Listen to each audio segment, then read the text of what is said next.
Screen पे एक tweet देख रहे हैं। ट्वीट है डोनाल्ड ट्रंप का, और डोनाल्ड ट्रंप क्या कहते हैं? डोनाल्ड ट्रंप कहते हैं कि स्ट्रेट ऑफ हॉर्मुज अब हमारा हुआ, ये ऐलान करते हैं इस तस्वीर के साथ। अब ये चीज बता रही है इस वक्त की परिस्थिति की। आप देखिए जरा, डोनाल्ड ट्रंप जहां स्ट्रेट ऑफ हॉर्मुज में उलझे हुए हैं, वहीं दूसरी तरफ भारत अचानक से आर्मेनिया में क्यों उतरा है, और ये सबसे बड़ा टेंशन दे रहा है तुर्की के एक सहयोगी को। जानेंगे जियोपॉलिटिक्स में क्या कुछ चल रहा है, हमेशा की तरह जानने को मिलेगा बहुत कुछ। आइए जानते हैं इन खबरों को विस्तार से। स्क्रीन पे एक आर्टिकल देख रहे हैं, इजराइल वॉर रूम के द्वारा इस आर्टिकल को ट्वीट किया गया है। और इस आर्टिकल में क्या कहा गया है, इसमें एक लेटर दिखलाया गया है यूएई के द्वारा। कथित तौर पर यूएई ने ईरान के साथ अपने डिप्लोमेटिक संबंधों को तोड़ा है अभी, और तेहरान के साथ यानी ईरान के साथ सारे व्यापार को रोकने की बात कह दी है। जैसे ही व्यापार को रोकने की बात कही है, वैसे ही ईरान ने यूएई के ऑयल टैंकर को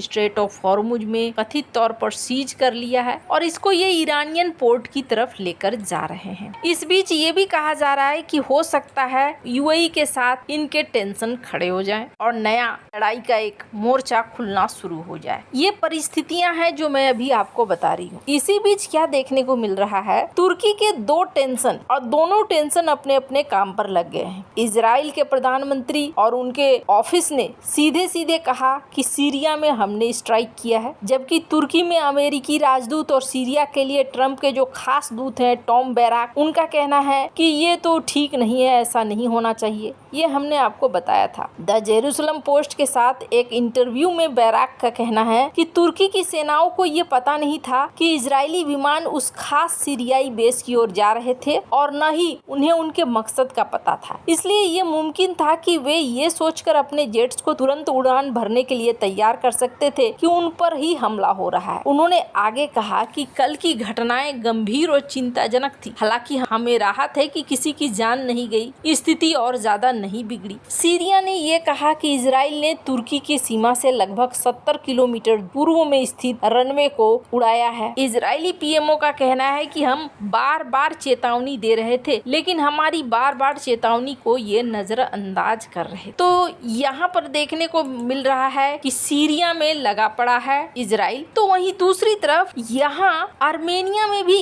एक बड़ा बदलाव देखने को मिल रहा है। 17 अगस्त की शाम आर्मेनिया की राजधानी येरेवन में भारत के defence secretary Rajesh Kumar Singh Armenia के रक्षा मंत्री सूरेन पापकियान से मिलते हैं। अगले ही दिन दोनों देशों के बीच में एक समझौता होता है, डिफेंस उद्योग में पार्टनरशिप के साथ रिसर्च, नई टेक्नोलॉजी और मिलकर हथियार बनाने को। अगर आप देखें तो ऊपर से ये एक सरकारी दौरा लगता है, फीता काटना, हाथ मिलाना, कागज पर दस्तखत, लेकिन जब आप इस दोस्ती की तह में जाकर देखते हैं तो आपको पता चलता है ये सिर्फ दोस्ती नहीं है, ये एक सोची समझी चाल भी है। 2020 से जब आर्मेनिया और अजरबैजान के बीच नागोर्नो काराबाख को लेकर फिर से जंग छिड़ी, ये इलाका दशकों से दोनों देशों के बीच कांटा बना हुआ है। घर की मुर्गी दाल बराबर वाली कहावत को यहाँ उल्टा कर दें तो कहेंगे कि पड़ोसी की जमीन जान से भी प्यारी। उसी जंग में आर्मेनिया के प्रधानमंत्री ने आरोप लगाया था कि पाकिस्तानी फौजी अजरबैजान की तरफ से लड़ रहे हैं। पाकिस्तान ने इसे झूठा बताकर खारिज कर दिया था, लेकिन तस्वीर साफ हो चुकी थी कि तुर्की और पाकिस्तान दोनों खुलकर अजरबैजान के साथ खड़े थे। यहाँ एक बात समझना जरूरी है, तुर्की और अजरबैजान का रिश्ता खून के रिश्ते जैसा माना जाता है। दोनों देशों में एक कहावत मशहूर है, एक कौम दो मुल्क, यानी जबान, संस्कृति, नस्ल का नाता इतना गहरा है कि दोनों खुद को लगभग एक ही मानते हैं। पाकिस्तान का साथ तो पुराना है ही। 1947 से जब से पाकिस्तान बना तब से तुर्की कश्मीर के मुद्दे पर उसका साथ देता आया है। यूएन के मंच पर भी 2017 में पाकिस्तान, तुर्की, अजरबैजान ने आपस में एक त्रिपक्षीय संधि कर ली, और 2021 में इस्लामाबाद घोषणा पत्र के जरिए तीनों ने एक सुर में अजरबैजान का साथ देने का ऐलान किया। ये तिकड़ी सिर्फ बातों तक सीमित नहीं रही। अजरबैजान, आर्मेनिया और पाकिस्तान की सेनाएं मिलकर थ्री ब्रदर्स नाम की सैन्य अभ्यास करती है। सोचिए, 3 देश एक साथ बैठकर युद्धाभ्यास करें तो ये सिर्फ दोस्ती नहीं, एक तैयार खड़ी दीवार जैसी बात है। और भारत के लिए ये ध्यान देने वाली बात इसलिए है क्योंकि जब मई में भारत और पाकिस्तान के बीच तनाव बढ़ा ऑपरेशन सिंदूर के दौरान, तो तुर्की और अजरबैजान दोनों ने खुलकर पाकिस्तान का साथ दिया। यानी जिस दिन भारत को इनकी सबसे ज्यादा जरूरत नहीं थी, ठीक उसी दिन ये दोनों पाकिस्तान के पीठ पर खड़े मिले। अब यही वो पुरानी कहावत काम आती है, जिसका दुश्मन एक वही असली दोस्त। आर्मेनिया का सबसे बड़ा दुश्मन अजरबैजान है और अजरबैजान के पीछे तुर्की और पाकिस्तान खड़े हैं। भारत का पुराना झगड़ा भी पाकिस्तान से है और अब तुर्की से भी रिश्ता खटास भरा होता जा रहा है, यानी दोनों तरफ का दुश्मन एक जैसा है। इसलिए भारत और आर्मेनिया की दोस्ती किसी संजोग से नहीं बनी, ये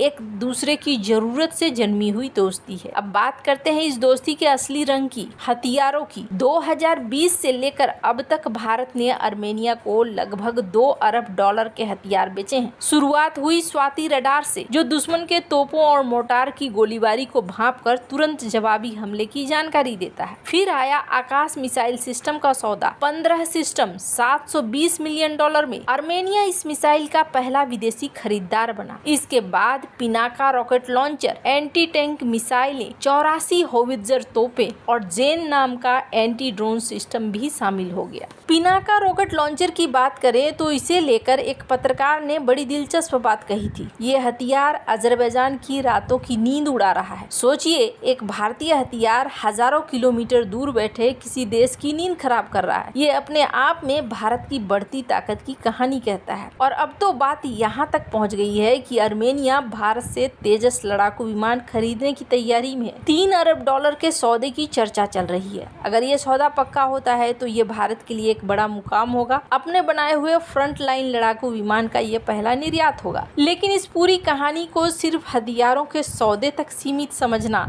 हाथी के दांत खाने के और दिखाने के और वाली बात होगी। असली मकसद कुछ और है। भारत का असली इरादा है काकेशस के इलाके में अपना पैर जमाना, वो इलाका जहां भारत की मौजूदगी अब तक कभी नहीं रही। रूस यूक्रेन युद्ध में उलझा हुआ है, इसलिए आर्मेनिया को अपना पुराना हथियार आपूर्तिकर्ता यानी रूस अब उतना भरोसेमंद नहीं लगता है। रूस से 90% से ज्यादा हथियार खरीदने वाला आर्मेनिया अब धीरे धीरे अपने पैर दूसरी तरफ फैला रहा है और भारत को ये मौका सोने पर सुहागा जैसा लगा। यहाँ एक और बात गौर करने लायक है, भारत और आर्मेनिया का रिश्ता सिर्फ बंदूक और मिसाइल तक नहीं है। भारत उन पहले देशों में शामिल था जिसने 1991 में आर्मेनिया की आजादी को मान्यता दी। और अब सवाल ये उठता है कि भारत इस बड़ी तस्वीर में कहाँ फिट बैठता है। तो आप गौर करेंगे, ये अकेली घटना नहीं है। हाल के दिनों में भारत ने इजराइल के साथ भी रिश्ते गहरे किए हैं, ग्रीस के साथ भी, साइप्रस के साथ भी। यानी तुर्की, पाकिस्तान, अजरबैजान के सामने आर्मेनिया, ग्रीस, साइप्रस, इजराइल है। अब भारतीय टीम यहाँ पहुँच रही है। अपनी रणनीतियाँ बनाना भारत ने भी शुरू कर दिया है। भारत हाथ पे हाथ रखकर बैठे हुए नहीं है। तुर्की अगर एक्शन वाले मोड में है तो भारत डबल एक्शन वाले मोड में। आपको क्या लगता है, इन सब मामले में आपकी क्या राय है? कमेंट कर जरूर बताएं। जल्द मिलते हैं अगले वीडियो में नई खबर के साथ।